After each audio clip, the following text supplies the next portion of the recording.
Welcome back, everybody. My name is All Fun and Games. I stream every day on Twitch TV, and I also make fun little videos here on YouTube. We just recently spoke about the wooden walking stick. Now, next up is going to be the walking cane.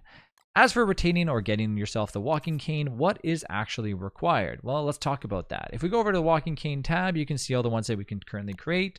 And of course, you're going to need to get yourself 2 gold, 4 twigs, which is basically easy as pie to get. If you want to watch my videos on how to get gold, it's very simple. You can find yourself some gold veins on Don't Starve Together. These little things, chop them up with using a pickaxe, and then voila, you have yourself some gold. There's about 500 trillion ways in DST to get gold, so I'm not going to explain each of them, but just focus on the easier ones for now. I have plenty of videos on that, how to retain gold and Don't Starve Together. Next up, how to get yourself the tusk. Well, in wintertime, yes, in wintertime, I know you're going to have to wait a while to see it, but when you go to wintertime, you're going to find yourself some McTusk camps.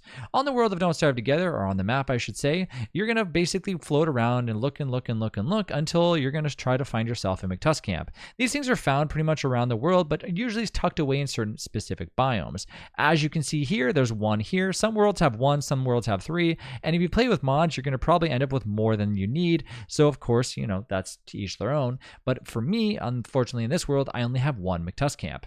A little bit sucky because unfortunately I'm only going to be able to get 1. However, Klei just now made it so you can actually get more. Now in Don't Starve Together, they recently added something called a flare. Now the flare is pretty cool. In 2 ways, well, kind of more than 1. Unfortunately, this is what ends up going to happen. You're going to make yourself a hostile flare. Wait until wintertime, please. Probably wait until the 3rd day or whatever. Basically, you know, don't do it when Deerclop shows up. You make the hostile flare out of course, yes, Glommer's goop, which pretty much can be used for nothing other than fuel. So you might as well use it for your hostile flare. When you do make it and you know, basically go in the air, it has a chance of actually spawning in a McTusk and of course spawning in another Deerclops. So be very careful because you might wish for something that you do not want. In Don't Starve Together though, you have a percentage chance of retaining yourself a walrus tusk. So if you do kill the walrus and you happen to get a tam o'shanter and a tusk, well, you've won the lottery successfully, and now you can go ahead and make yourself a walking cane for the cost of pretty much nothing.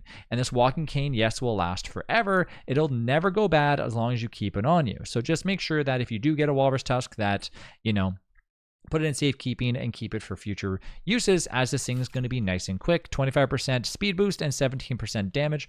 17 damage, which, you know, 17 damage is really nothing anyways, but so don't really worry about that. But the speed boost is obviously pretty awesome, especially when you're fighting bosses.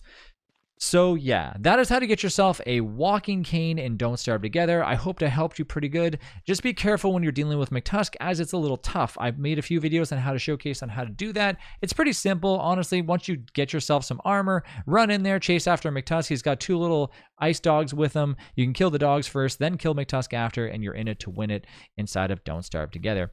I don't think you'll have much of a problem defeating them, but of course, if you want to watch some videos on how to properly defeat McTusk, you can do that too. But honestly, I don't really think that there's really a need for those because it's basically easier than killing even a Koalefant or even a few Vargs just huddled together. So get yourself some decent armor, get yourself some healing, and go out there and have a fun time and explore.